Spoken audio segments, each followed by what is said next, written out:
오늘 말씀의 제목은 아담아 내가 어디 있느냐라는 말씀의 제목입니다. 아담아 내가 어디 있느냐. 여러분은 행복하고 싶습니까? 다 행복하고 싶어 하죠. 그런데 언제 사람이 진짜 행복한지는 아십니까?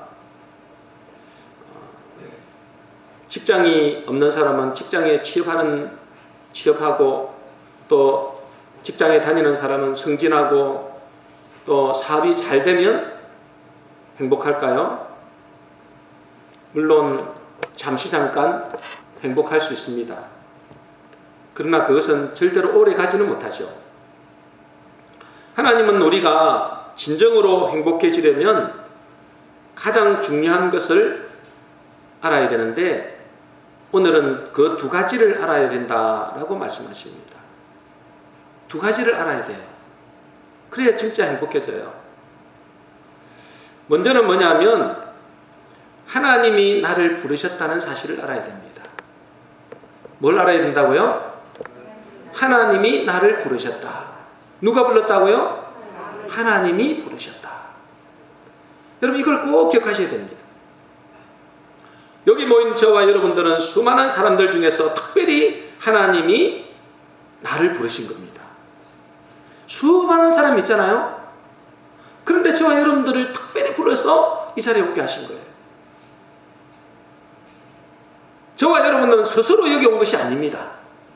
여러분 스스로 왔다고 생각하십니까? 여러분 스스로 절대로 올 수 없습니다.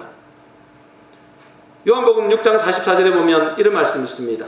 우리 같이 읽어보겠습니다. 같이 읽겠습니다. 시작. 나를 보내신 아버지께서 이끌지 아니하시면 아무도 내게 올 수 없느니라 그랬습니다. 그죠? 누가? 하나님 아버지가 우리를 이끌지 아니하시면 아무라도 내게 올 수 없다. 그러니 저와 여러분들이 이 자리에 오게 된 것은 하나님이 여러분들을 이끌어서 오신 거예요. 믿으시기 바랍니다. 예수님이 당신이 뭐라고 말씀하셨냐면 나는 포도나무요 너희는 가지다 그렇게 말씀하십니다. 우리는 가지란 말이에요. 우리는 가지. 여러분 가지가 스스로 둥지에 붙을 수 있습니까? 절대 불가능하죠. 하나님이 가진 우리를 포도나무에 붙게 하신 것입니다. 그것을 보고 하나님의 은혜다 그럽니다. 저와 여러분들은 어떤 사람입니까? 하나님의 은혜 받은 백성입니다. 믿습니까?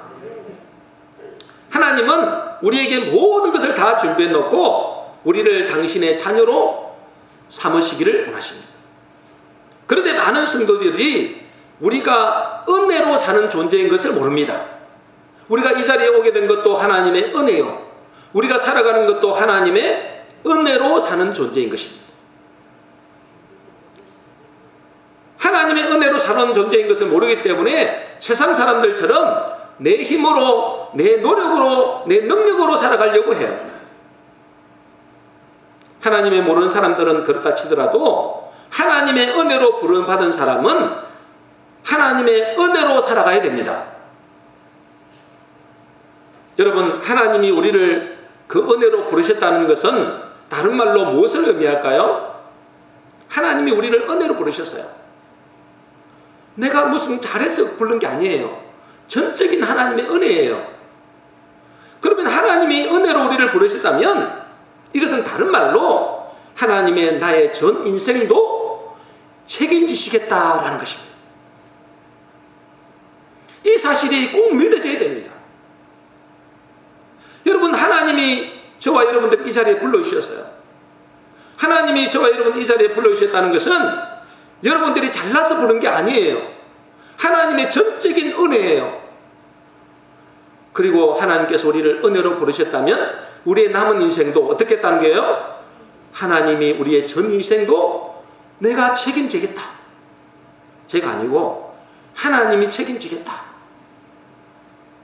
그 말씀을 우리에게 하고 싶으신 것입니다. 문제는 하나님의 부르심을 입은 분들 중에 이 사실을 모르는 분들이 너무너무 많아요. 그분이 나를 부르신 것을 알면 내 마음에 평강이 와요. 염려 걱정이 점점 사라집니다. 그분이 나를 불렀다면 우리가 두려워할 게 뭐가 있겠습니까? 그죠? 그분이 우리를 불렀다면, 그분이 나의 인생을, 전 인생을 책임지시겠다는데 우리가 두려워할 것이 뭐가 있겠습니까? 로마서 8장 38절 39절입니다. 우리 같이 읽겠습니다. 시작. 내가 확신하노니 사망이나 생명이나 천사들이나 권세자들이나 현재일이나 장래일이나 능력이나 높음이나 깊음이나 다른 어떤 피조물이라도 우리를 우리 주 그리스도 예수 안에 있는 하나님의 사랑에서 끊을 수 없으리라 그랬습니다. 다른 그 어떤 피조물도 하나님의 사랑에서 끊을 수 없습니다. 그렇죠? 하나님이 우리를 부르셨고 우리의 전 인생을 책임지신다는 것 사실을 알게 되면 절대로 여러분들을 하나님의 사랑에서 끊어낼 자가 없습니다. 오늘 본문에서도 죄를 지은 아담에게 하나님은 그를 부르십니다.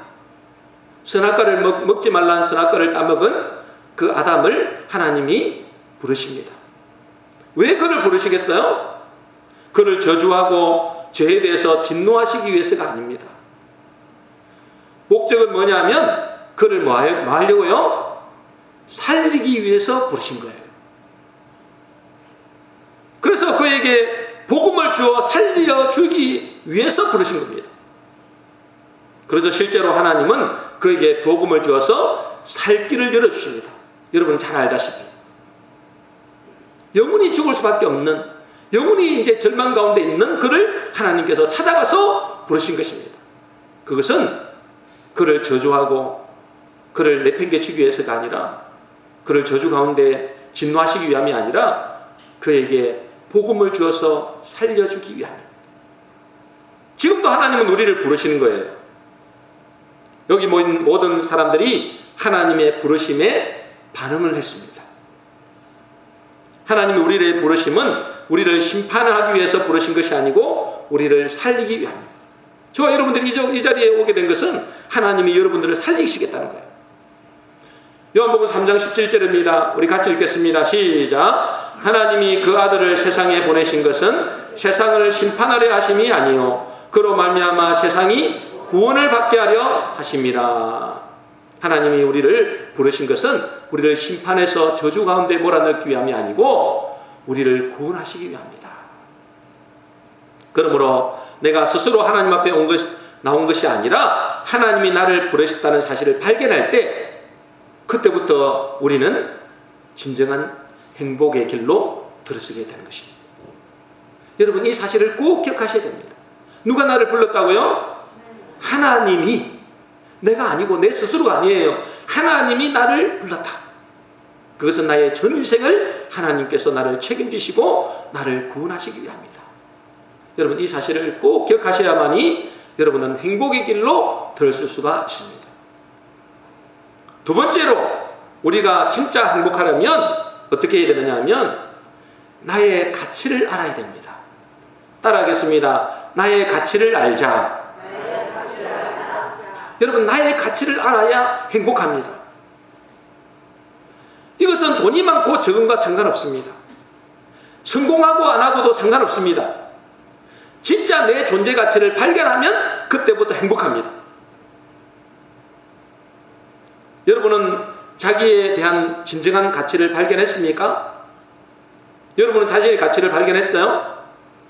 아직 나의 진정한 가치를 발견하지 못하면 진짜 행복은 아직 맛보지 못한 것입니다. 왜 사람이 방황할까요? 이 가치를 발견하지 못한 인간은 방황합니다. 자기의 존재 가치를 발견하지 못한 인간은 방황해요. 성공해도 허무합니다. 돈이 많아도 불행합니다. 결혼해도 문제가 옵니다. 예전에 제가 그랬어요. 그런데 중요한 것은 뭐냐면 이 가치는 사람들이 나를 바라보는 가치가 아니라는 것입니다. 사람들이 평가하는 그런 평가가 아닙니다. 심지어 내가 나를 바라보는 가치도 아닙니다.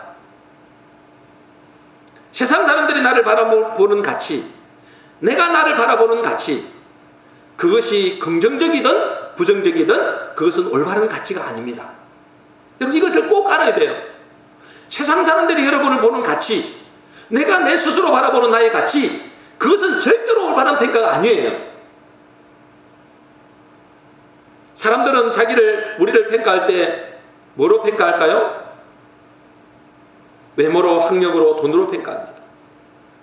그런데 사람들은 우리를 평가할 때 절대로 제대로 평가할 수 없는 이유가 뭐냐면 우리가 죄성을 가진 존재이기 때문에 그렇습니다.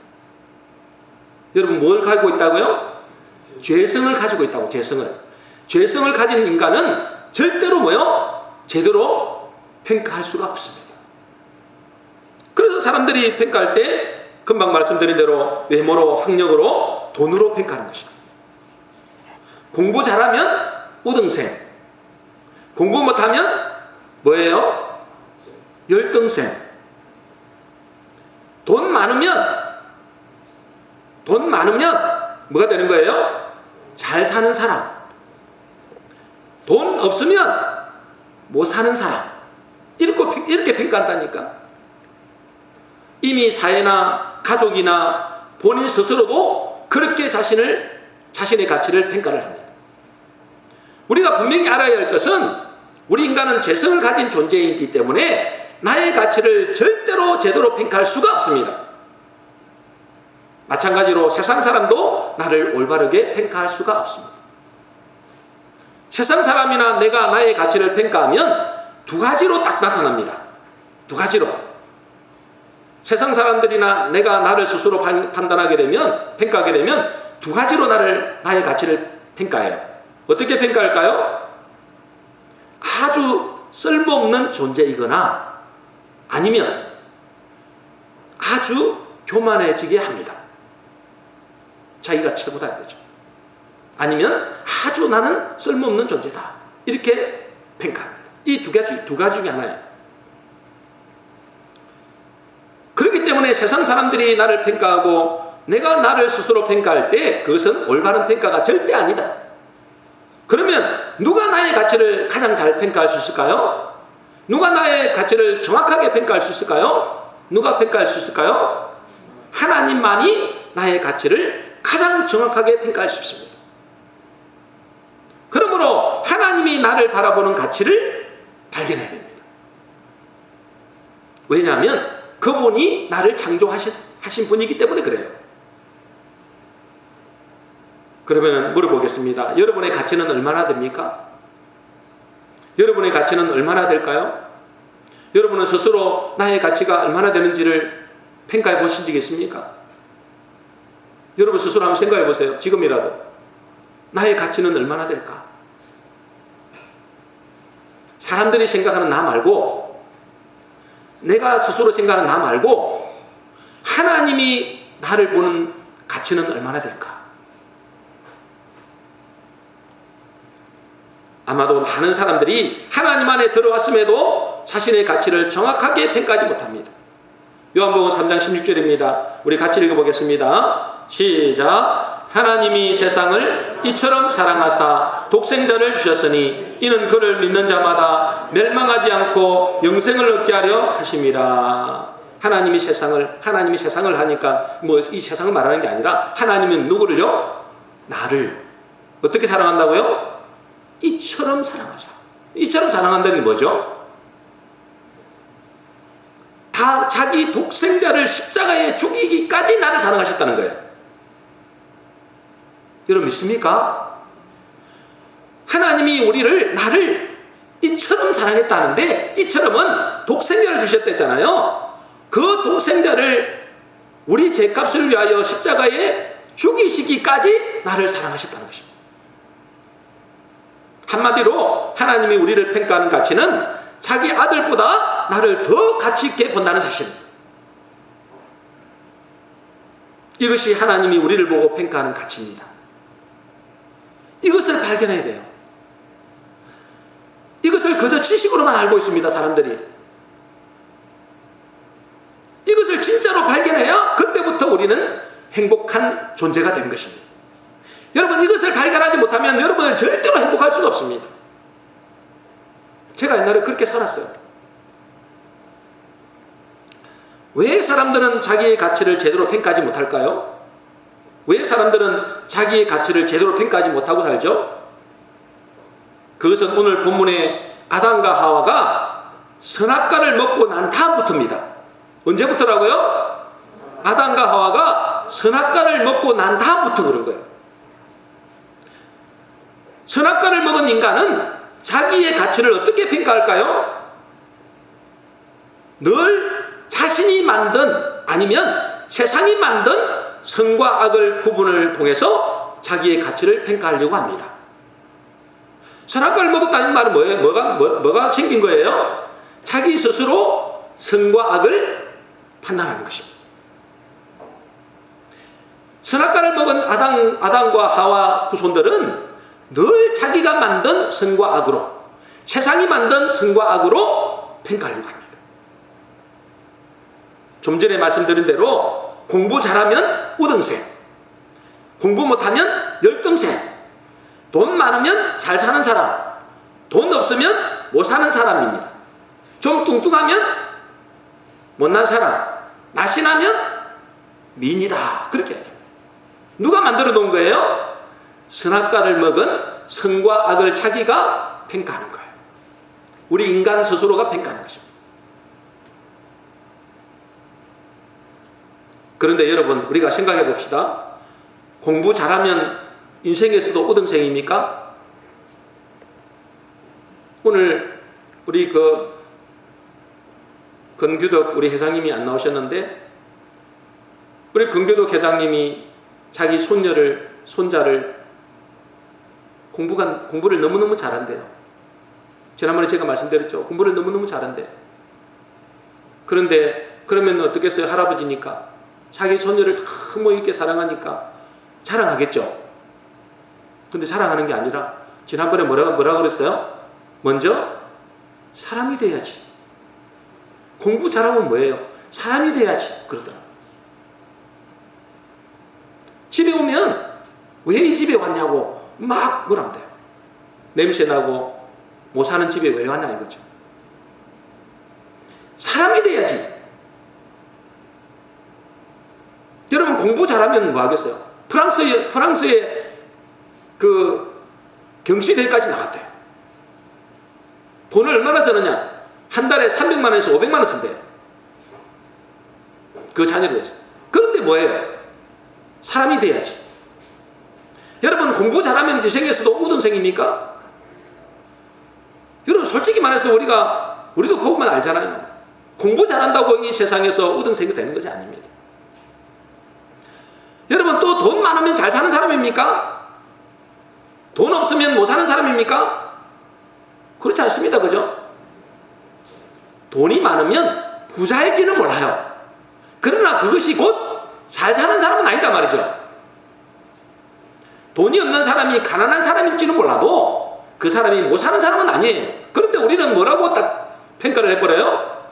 돈 많으면 잘 사는 사람, 돈 없으면 못 사는 사람. 절대 그렇지 않습니다. 그죠? 여러분 돈 많은 사람이 잘 삽니까? 물론 잘 사는 혹하다가 있겠죠. 그러나 돈 많은 사람이 꼭 행복한 것은 아니다. 돈 없다고 가진 것이 별로 없다고 그 사람이 곧 못 사는 사람도 아니다. 그런데 우리는 뭐예요? 그렇게 우리가 선과 악으로 딱 구분했다고 해요. 누가? 자기 스스로가. 이 사회가, 이 세상이 선과 악을 먹은, 선악과를 먹은 인간이 그렇게 스스로 그렇게 결정해버린 것입니다. 여러분 날씬한 사람이 미인입니까? 날씬한 사람이 미인일 것 같아요? 그것은 시대에 따라 사람에 따라 다릅니다. 제가 예전에 중국에 가서 박물관에 갔는데 양귀비를 본 적이 있어요. 양귀비를 실물 크기로 만들어 놓았더라고요. 실물 크기로. 제가 어릴 때부터 옛날 어르신들이 항상 양귀비가 그렇게 이쁘대요. 어릴 때부터 들었어요. 여러분 들었죠? 양귀비 그렇게 이쁘대요. 그래서 양귀비를 보러 간다 하길래 양귀비를 보러 가는데 기대를 엄청 했어요. 얼마나 예쁘길래 그렇게 이쁘다고 그러냐. 어릴 때부터 막 기가 딱 못이 바뀌도록 양귀비 이야기 하더라고요. 그런데 실제로 양귀비를 제가 봤는데 너무너무 실망했어요. 옛날에 우리 큰어머니 같더라고요. 우리 큰어머니가 그 놀부 마누라처럼 생겼어요. 키는 큰데 좀 뚱뚱하고 생김새도 꼭 놀부 마누라처럼 생겼거든요. 그래서 제가 우리 큰어머니를 되게 싫어했어요. 왜? 우리 어머니를 그렇게 괴롭혔대요. 못 먹어가지고 먹을 게 없어가지고 큰 집에 가면 옆집에 있으니까 가면은 분명히 쌀이 있는데 분명히 먹을 거 있는데 안 줬대요. 그러니까 그 소리를 들었으니 얼마나 제가 큰어머니에 대해서 안 좋은 생각을 가졌겠어요. 물론 지금은 뭐 돌아가셨으니까 그 이유로는 그런 게 없습니다만은 그때 당시는 그랬다 이 말이에요. 그런데 그 양귀비가 꼭 우리 큰어머니 같은 거예요. 너무 못생겼더라고요. 아니 저게 무슨 양귀비야. 너무 실망했어요. 왜 이렇게 시대마다 나라마다 사람마다 각각 다르게 평가를 할까요? 그 가치를? 그것은 선악과를 먹은 인간이 자기 스스로 선과 악을 구분해서 판단해버린 것입니다. 그러니 사람마다 다르고 지역마다 다르고 시대마다 다른 것입니다. 이것은 진리가 아닙니다. 이 선악의 세계 속에 사는 사람들은 절대로 나를 올바르게 평가할 수 없습니다. 이 선악의 세계에서는 늘 열등의식과 비교의식 속에서 나를 판단하고 정죄합니다. 그렇죠? 예를 들어서 서울대생이나 하버드생들이 얼마나 뛰어난 수재들입니까? 그죠? 천재들입니다. 천재들. 그런데 그들이 제일 열등감이 많고 우울증에 빠지는 경우가 많다는 사실을 아십니까?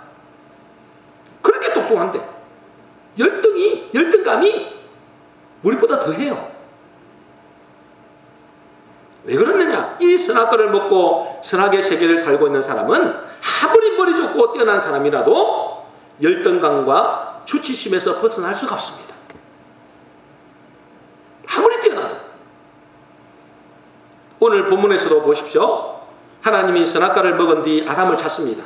그죠? 아담을 찾아요. 선악과를 먹은 아담을 찾는단 말이죠. 그러면서 뭐라고 그래요? 아담아 내가 어디 있느냐? 오늘 제목입니다. 아담아 내가 어디 있느냐? 어디 있느냐? 그러니까 하나님이 어디 있는지 몰라가지고 아담을 찾아다니는 게 아닙니다. 그죠? 어디 있는 줄 다 아세요. 그런데 하나님이 네가 어디 있느냐? 그 말은 무슨 말일까요? 네 영적인 위치가 어디냐 이 말이에요. 네 영적인 위치가 어디 있느냐? 네가 하나님 안에 들어와 있느냐? 아니면 하나님의 말씀을 떠나서 있느냐? 그 말이에요. 생명의 세계에 살고 있느냐? 생명의 세계를 떠나서 선악의 세계를 살고 있느냐? 그 말이에요. 아담아 내가 어디 있느냐? 그러자 아담이 뭐라고 이야기합니까? 창세기 3장 10절입니다. 우리 같이 읽어볼까요? 같이 읽겠습니다. 시작. 이르되 내가 동산에서 하나님의 소리를 듣고 내가 벗었으므로 두려워하여 숨었나이다. 내가 벗었으므로 두려워하여 숨었나이다. 아니 예전에는 안 벗고 살았나요? 예전에도 벗고 살았잖아요. 아담과 하와는 벗고 살았어요. 그런데 선악과를 먹기 이전에는 그 벗은 모습이 하나도 부끄러움이 안 됐어요. 하나도 수치심이 안 됐어요. 하나도 두려움이 안 됐어요. 그런데 선악과를 먹고 난다. 자기의 벗었음이 뭐가 된 거예요? 수치심이 되고 부끄러움이 되고 나아가서 두려움의 상태가 된 것입니다. 무슨 말이냐면 우리가 선악과를 먹기 전에는 우리의 모습이 잘난 모습이든 못난 모습이든 많이 가진 사람이건 적게 가진 사람이건 능력이 있건 없건 그것이 하나도 뭐요? 수치스럽거나 부끄러운 존재가 아니라는 것입니다. 그러나 선악과를 먹고 난 다음에는 인간은 그때부터 스스로 선과 악을 자기들의 기준에 의해서 구분해가지고 판단하고 정죄하는 것입니다. 그래서 늘 비교의식에 사로잡히고 남의 평가에 사로잡혀서 수치심과 부끄러움과 두려움 속에 살게 되고 마침내 인생이 불행해지는 것입니다. 아마 여기 있는 분들 중에서 아마 그런 분들이 많을 거예요. 어떤 목사님이 간증하는 것을 제가 들었는데 자기는 하나님을 만나기 전까지 늘 불행했다는 것입니다. 왜 불행했느냐고 자기가 말을 하더라고요. 자기 형님들 때문이에요. 형님들 때문에. 자기 형님들이 너무너무 공부를 잘한다는 거예요. 너무너무 대단했다는 거예요. 기본적으로 서울대는 기본이라는 거예요. 기본.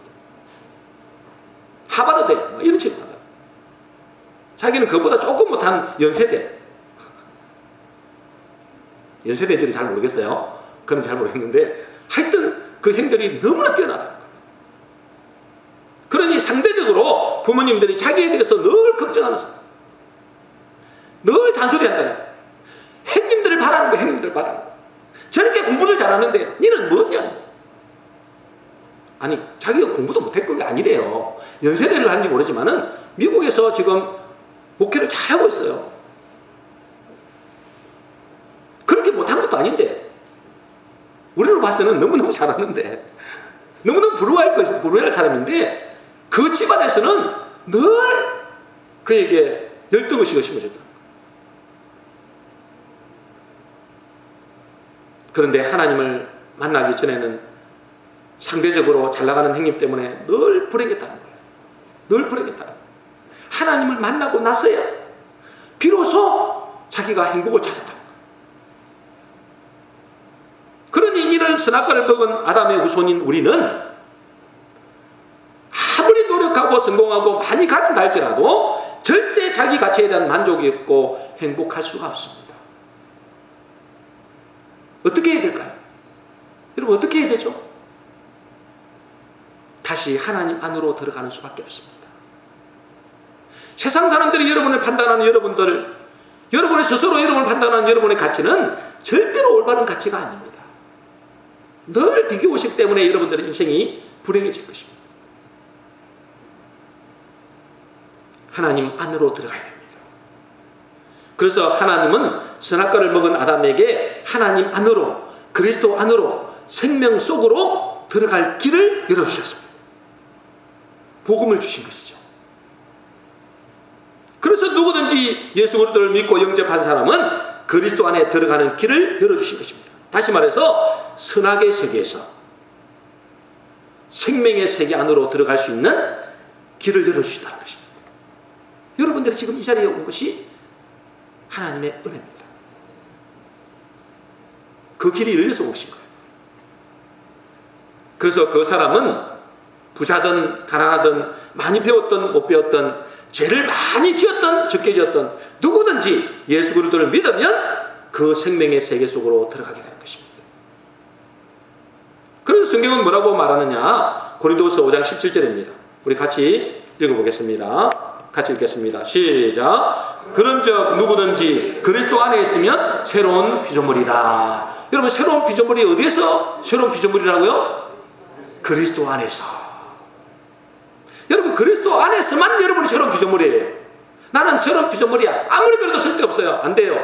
어디에서만요? 그리스도 안에서. 에베소 2장 10절입니다. 우리 같이 읽어보겠습니다. 시작. 우리는 그가 만드신 바라 그리스도 예수 안에서 선한 일을 위하여 지으심을 받은 자니. 이거를 세 번역으로 읽겠습니다. 세 번역은 더 적나라하게 됐습니다. 같이 읽겠습니다. 시작. 우리는 그리스도 예수 안에서 그의 선한 일을 위하여 만드신 하나님의 글작품입니다. 여러분들 뭐라 그래요?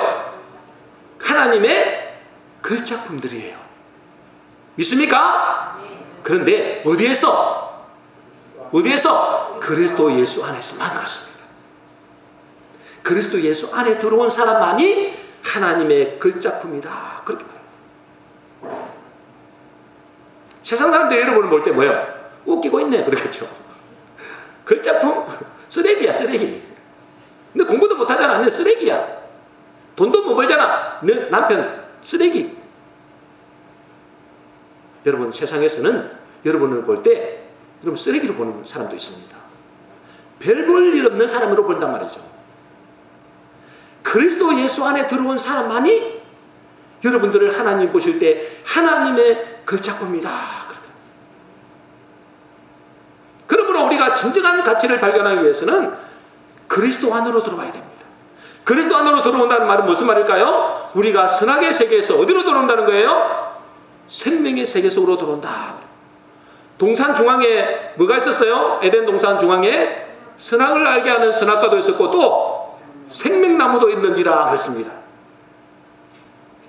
선악과를 먹은 인간은 늘 불행합니다.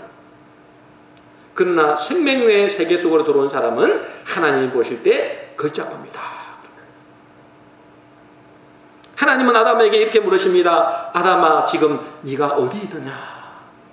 어디 있느냐? 하나님은 지금도 우리에게 물으십니다. 자기에게 물어보세요. 누구야? 네가 어디 있느냐? 여러분 어디 있습니까? 여러분 어디 있어요? 여러분 돌아보셔야 됩니다. 선악의 세계 속에 살고 있느냐? 아니면 생명의 세계 속에 살고 있느냐를 물으시는 것입니다. 여러분은 선악의 세계에서 살고 있습니까? 아니면 생명의 세계 속에서 살고 있습니까? 여러분 스스로를 돌아보셔야 됩니다. 하나님이 지금도 우리에게 물으신다는 거예요. 누구야? 네가 지금 어디 있느냐? 아담에게 물어보셨듯이 우리에게도 동일하게 질문하신다는 것입니다. 여러분 선악의 세계에서는 우리가 너무너무 피곤합니다. 피곤해요. 그곳에 사는 사람들은 내가 가진 것으로 나를 평가한다고 그랬잖아요. 내가 가진 것으로 얼마나 가졌느냐? 소유가 얼마나 되느냐? 사회적 지위가 어떠냐? 그래서 내 가치를 평가하는 거예요. 그래서 인간은 그렇게 끝없이 뭔가를 향해서 성취하려고 하고 얻으려고 달려가고 있습니다. 그래야만이 뭐예요? 자기의 존재 가치를 조금이라도 올려보려고. 그래서 다른 사람들의 평가에 민감합니다. 저 사람이 나를 어떻게 평가할까? 저 사람은 나를 미워하지 않을까? 나를 쓰레기로 보지 않을까? 나를 별 보는 사람 보지 않을까? 그래서 어째요? 돈은 집은 단칸방에 살고 있어. 원룸에 살고 있으면서 차는 벤츠를 사. 그죠? 뭐 에쿠스인데 차 이름을 잘 몰라서 아는 게 그밖에 별로 없으니까 예, 그런 걸 산단 말이죠. 말라고 자기의 존재를 사람들에게 인정받으려고. 늘 사는 사람의 평가에 민감합니다. 그 결과 조금이라도 자기 마음에 들지 않으면 열등감이 생깁니다. 자격지심이 생깁니다. 반면에 조금만 자기 평가를 좋게 해주면 교만에 빠집니다. 이 두 가지밖에 없어요. 열등감에 빠지든지 교만하든지. 어디에 살고 있는 사람이? 선악의 세계에 살고 있는 사람. 인간은 그렇게 끝없이 사람들이 만들어 놓은 선과 악의 기준에 휘둘려 살아갑니다. 휘둘려 살아가요. 자기가 만든 선을 위하여, 자기가 만든 선이에요. 하나님이 만든 선도 아니야. 자기가 만든 선, 세상 사람들이 만든 선을 위하여 수고하고 무거운 짐을 지는 것입니다. 그리고 그것이 증명되지 못하고 조금이라도 나쁜 평판을 받았게 되면 걱정하고 근심하고 낙심하고 절망합니다. 그래서 어떤 사람은 자살합니다. 대통령도 자살합니다. 왜 그럴까요? 세상 사람들이 자기를 그렇게 평가한다는 거예요.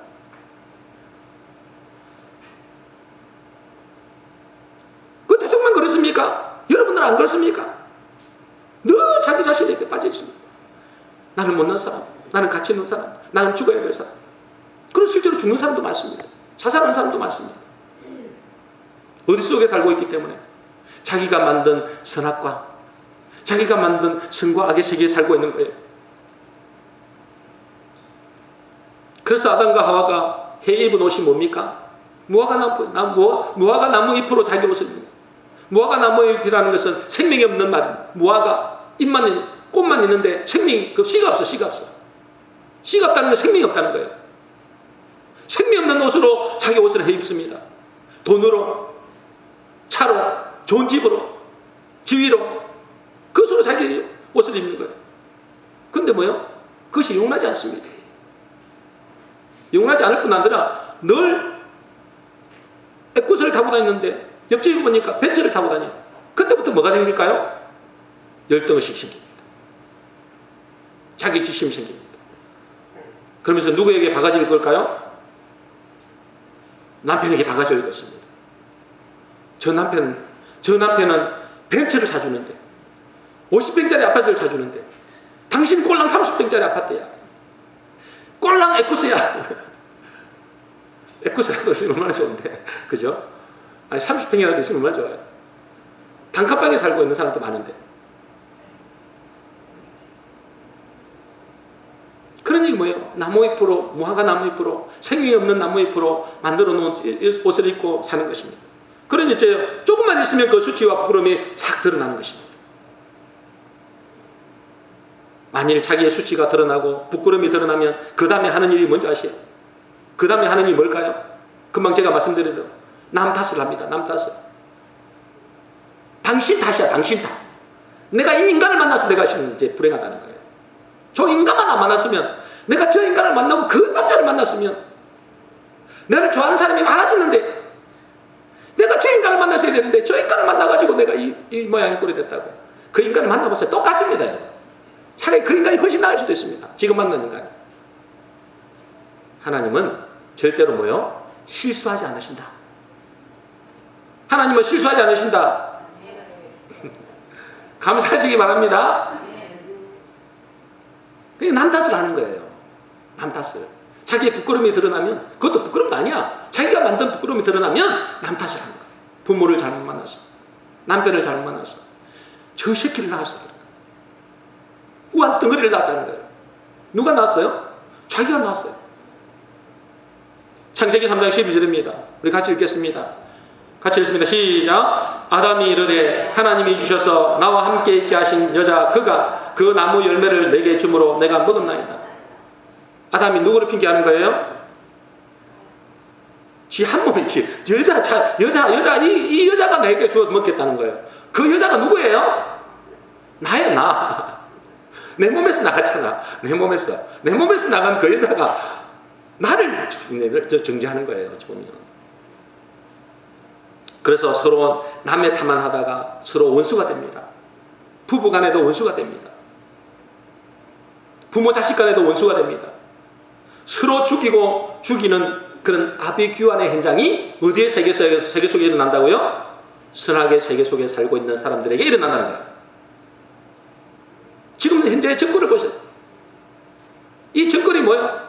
너무나 이상한 정권이잖아요.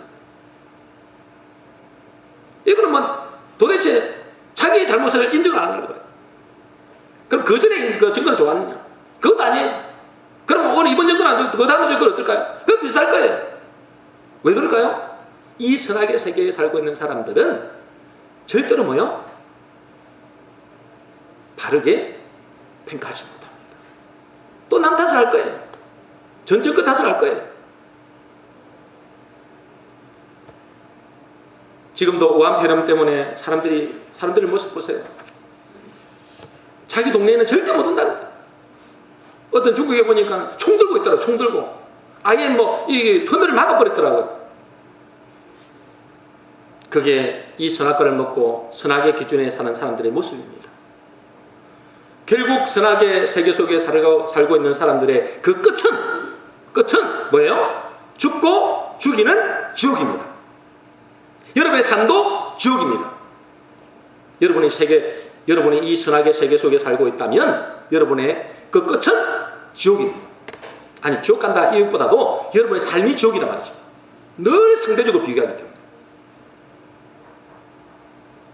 그러나 그리스도 예수 안에 있는 사람은 생명의 세계 속에 살고 있는 사람입니다. 여기서 자기를 발견한 사람은 놀라운 인생의 변화가 일어납니다.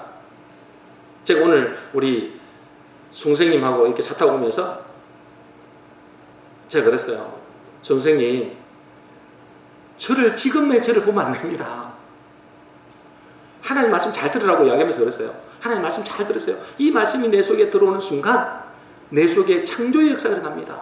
왜? 하나님이 이 세상을 말씀으로 창조하셨어. 창조의 하나님이세요. 그 말씀이 내게 들어오면 창조의 역사가 일어납니다. 지금 저의 모습으로 보면 안 됩니다. 제 옛날의 모습은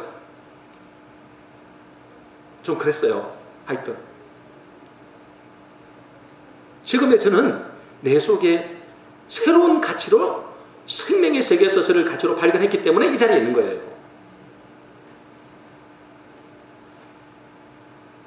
여러분, 이 생명의 세계 속에서 자기를 발견한 사람은 인생에 놀라운 변화가 일어납니다. 창조의 역사가 일어납니다. 자기 가치를 이렇게 알고는 놀랍니다. 베드로전서 2장 9절입니다.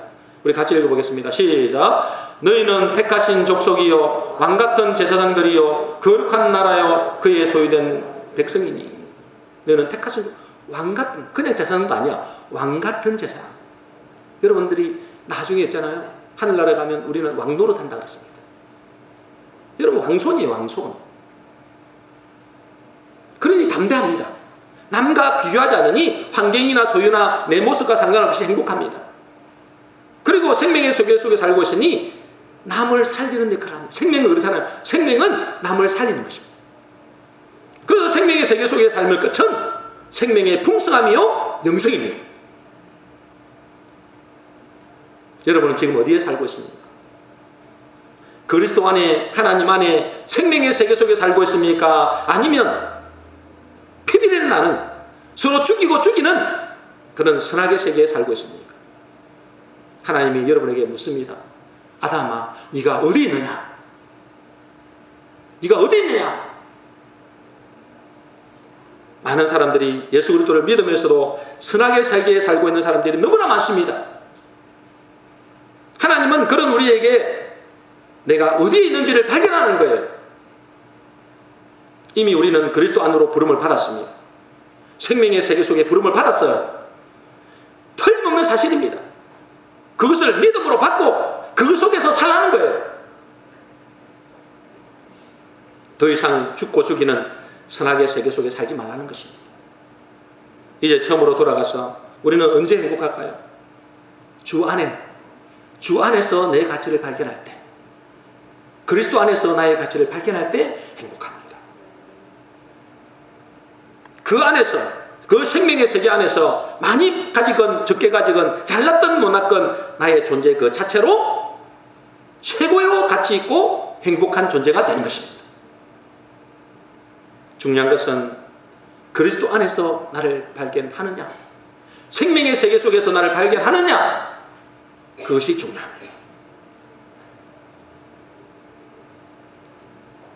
하나님은 지금도 내게 묻습니다. 여러분에게 묻는 거예요.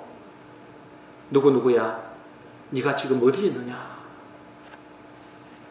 저와 여러분 모두가 하나님의 부르심을 받았으므로 선악의 세계에서 나의 가치를 발견하지 말고 생명의 세계 속에서 나의 가치를 발견하여 참 행복의 존재 되시기를 주의 이름으로 축복합니다. 결론입니다. 오늘 하나님은 우리에게 두 가지를 알아야 행복하다라고 말씀하십니다. 첫 번째는 뭐라 했어요? 하나님이 나를 불렀다. 누가 불렀다고요? 하나님이 나를 불렀다. 그렇다면 하나님이 나의 전 인생을 책임진다. 이걸 알아야 돼요. 그걸 모르면 여러분들이 스스로 살리고 몸부림칠 거예요. 두 번째, 그리스도 안에서 우리의 존재 가치를 확인해야 됩니다. 생명의 세계 속에서 나를 발견해야 됩니다. 더 이상 선악의 세계에서 여러분을 발견하지 말고 그것은 피비린내 나는 죽음의 세계예요. 아무리 많이 가져도 여러분들은 그곳에서 행복을 찾을 수 없습니다. 늘 열등의식으로 여러분들은 비교의식으로 여러분 절망하게 될 것입니다. 그러나 생명의 세계 속에 안에 들어가면 많이 가지든 작게 가지든 능력이 있든 없든 아무 상관없습니다. 그 자체로 왕같은 제사장입니다. 거룩한 나라입니다.